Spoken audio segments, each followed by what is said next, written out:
Happy Sunday, guys. It's December 13th, and some of you may know this, some of you may not. December 13th is a big day for me, and it's a day I actually had one of my neurological attacks that landed me in the back of an ambulance. I was so excited for it last night. I didn't sleep all night. I got bags under my eyes. I've been walking all morning and just praying and thanking him and crying and being super emotional. But I wanted to share with you about a midnight hour, what midnight hours mean. When you hear that phrase now, it means, we're hopeless, we are discouraged, we don't know what's going to happen next, we just are deflated. There's nothing to look forward to. And the Bible talks a lot about the midnight hour. And if you think about it, between midnight, there's 60 seconds until the new day, the new morning.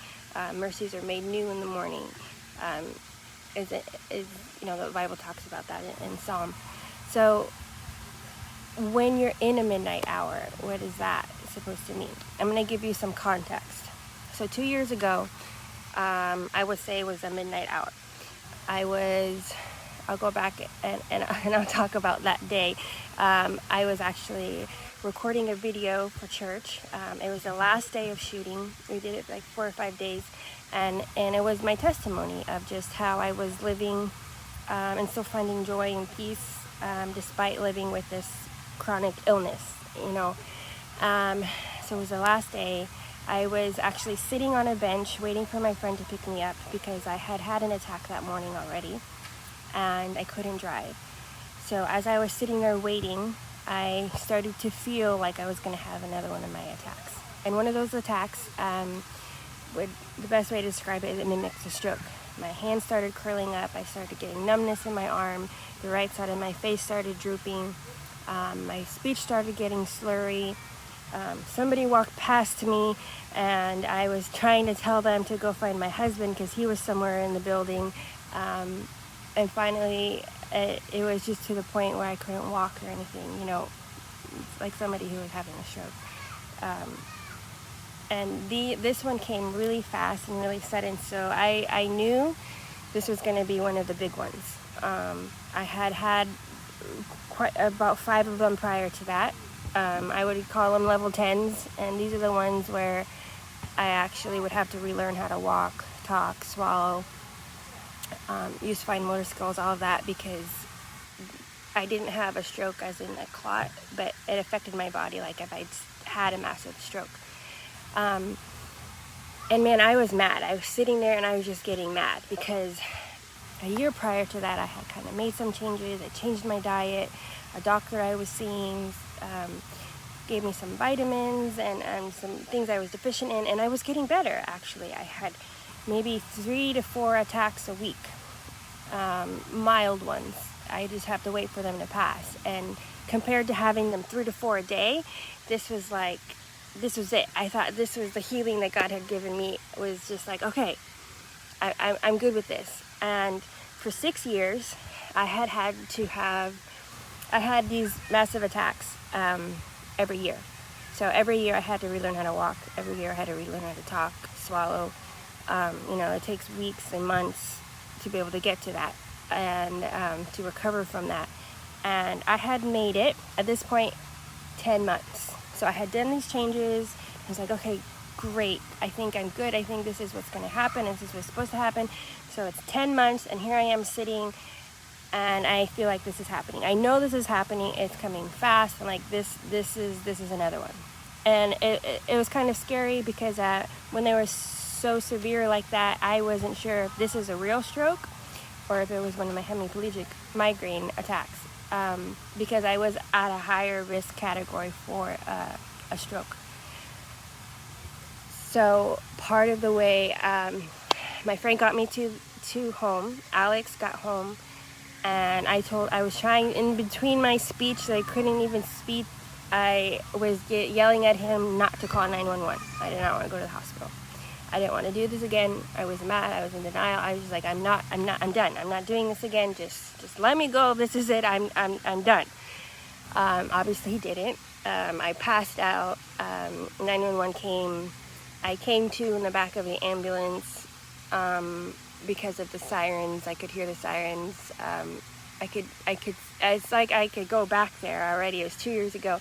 I could taste the taste of I get a metallic taste in my mouth when they do the saline flush and they get the IV in. And then when I get to the ER, I'm in and out again, and I'm distraught. I don't know if I have the will to keep fighting again. I didn't know if I wanted to do this again. This was number 6. And it takes a lot out of you to relearn how to walk and talk and swallow. It takes weeks and months of PT therapy, OT therapy. It's a mental battle. It's something you just really, really have to fight for. And I didn't know if I wanted to do that. Honestly, I was just ready. I didn't want this to be my life. I was trying not to cry, but I'm going to cry probably. So here we are again. So this is my midnight hour. I've done this 5 times before that, and I said, God, I'm done. I can't do this anymore. I can't do this without you. And I was at a crossroads. So, I was in the hospital for about a week. I was on massive amounts of steroids. A lot of magnesium. I had this cocktail they used to do for me to try to break it, because it was a type of a migraine, so they try to break the migraine. I was paralyzed for I think 3 or 4 days, and in the hospital room I had visitors and stuff, but most of the time it was by myself because we still got 4 kids at home. Alex has got to take care of the kids. He's got to go to work. He's got to do the things. And I remember in the hospital room, I had to decide. Even though I didn't see it, I didn't know what was going to happen, I had to make a decision. Am I going to trust in you, God? Am I going to believe the promise that you gave me years prior? I heard him tell me that I would be healed. Or am I just going to be stuck here? Am I just going to stay in this mindset and stay in this, and then the world would tell you, yeah, you're more than welcome. You have every right to feel that way. You have every right to just, be discouraged because every doctor I saw said, I don't know how to help you. And they would pass me on to the next guy. Every medication, I had side effects, and then I would have medication because of those side effects. And at that point, I was on 16 medications, plus I was doing Botox injections. It was like 30 shots every 3 months in my head and my neck, and I was doing a lot of things to try to keep me from an attack. I was in survival mode. I was trying to not have another attack because I didn't know if that other attack meant I was going to really have a stroke. I ate the same things. I went to the same places. I wore really big dark glasses all the time. I had my walker with me at all times. I had my cane with me at all times. I had rescue medication in my purse just in case. I lived in a bubble to try to prevent these things from happening, and it still happened. And here I was. To this day, that attack, I don't know what triggered it. I had so many triggers, I don't know what triggered it. So I was at a crossroads. I had to decide. And I decided. I said, okay, God, that's one of my favorite verses is Hebrews 11:1. I didn't see it. I didn't understand it. But I believed, and I hung on to my faith instead of my fear. And anytime the fear would come in my head, I reminded me of God's promise. And I held on to my faith. So I got home maybe like a week later or so. I'm still upset, I'm still discouraged, but it's like, okay, I'm gonna keep fighting. I'm gonna keep going because this is, I trust him more than I trust him with my life more than I had trust me. Because at that point, I'd done everything. There was nothing else for me to do. So I said, okay, this is on you. It was my midnight hour.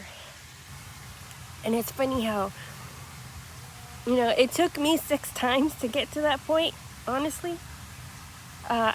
Because I was always trying to be in control of everything, to try to control things that were happening around me, to try to prevent another thing. And the whole time God was just like, I need you to give this to me. I can do this, you can't. I need you to give this to me. So it took me 6 times. Maybe I'm just Cuban and stubborn. But a few weeks later, I was doing my physical therapy, I was doing my occupational therapy, I was still eating clean like I do, and I was still doing the things, and a friend called me out of the blue. I hadn't seen her or talked to her probably about a year because we had moved away,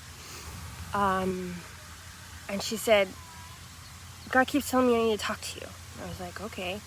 And we were acquaintances. We went to church together. She was part of the meal train ministry, actually, and she brought meals to my house all the times that I was in the hospital before that. She was an awesome cook. And Darlene called me and was like, God keeps telling me I need to talk to you. It's like, okay. And she said, he keeps telling me I need to tell you about gut health. And that's kind of when the light bulbs went out, went off, because a year prior, that doctor that I was seeing, he talked to me about gut health. And the changes that I had made, I had done all of them but gut health. So I was like, okay.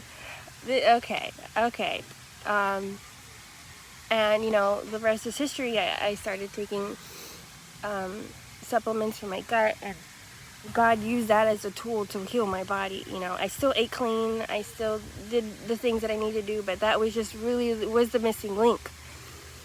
But would have I been receptive to that if I hadn't gotten to my rock bottom, had I hadn't gotten to my midnight hour, had I not gotten to a total surrender and a total control, release of control to him? Probably not, because I would have done what I've done before and said, I know better, and, try to figure it out and try to make it happen.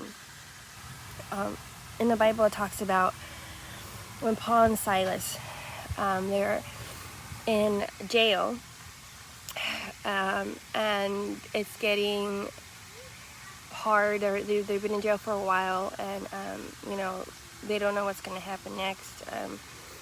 A lot of people at that time are being killed, and they're martyrs for following Jesus. And it talks about in Acts, at the midnight hour, they started worshiping and they started praising. They didn't know what was going to happen. They didn't know what would happen. They didn't, have an answer of what was going to be next. But they still prayed, and they still praised him in the midnight hour. And what happened is there was an earthquake, and the chains on their chains, were released, and the doors of the cells were open.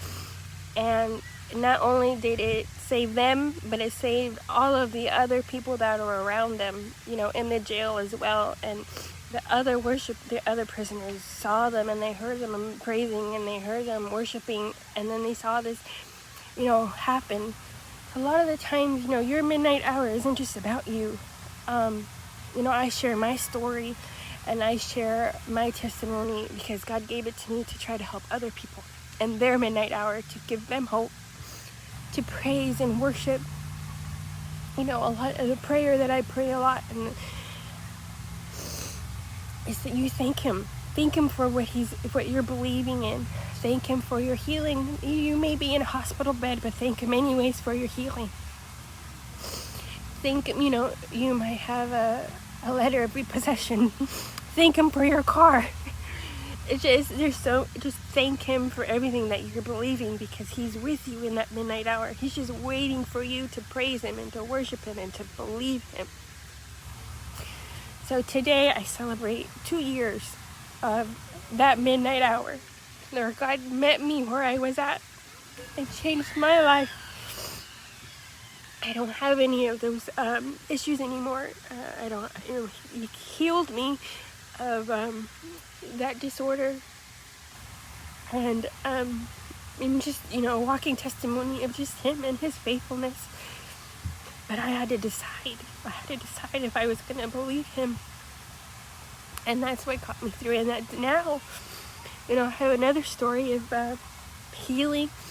I have mold and I have Lyme. And we think kind of like this is the root issue of everything that I've had prior to all that. So it was another chapter to my healing, another layer to my healing. But I thank him every day for the healing that he's done in me. The days that I can't get out of bed, that I'm tired and my joints hurt, and I thank him. I thank him for giving me a body to heal, and the things that he's doing, and what he's going to do, and the story that he's going to use again for this testimony for more healing. And I thank him for the products that he gave me. When I was doing that, it brought me a community of women who pray for me and who lift me up when I'm discouraged. And it's honestly everything that I had prayed for. He used supplements to bring me all of that. But so all of that is just to say, today I celebrate 2 years of, it's kind of funny to say I'm celebrating 2 years of that dark time, but that dark time is what brought me, my morning and my healing. And if I didn't have that moment and I didn't have that time, then I wouldn't be here to tell you of his faithfulness and the testimony of his healing and everything that he does for us. So if you are in a midnight hour, friends, just praise him and worship him, and read the story in Acts about Paul and Silas. And you don't have to see it, you don't have to understand it. There's a quote that I love, is that I don't know the how, but I know the who. And if you believe the who, and you believe that the creator, the one that created you, is far greater and has better plan for your life, Jeremiah 29:11, then that's who you need to focus on. And that's who you need to just trust through all of that. Okay, love you guys. Thank you, Tammy. Love you. Yes, Natasha, he is so faithful. I know you saw me from the beginning in that wheelchair. So thank you for being around. Talk to you soon, guys. Bye.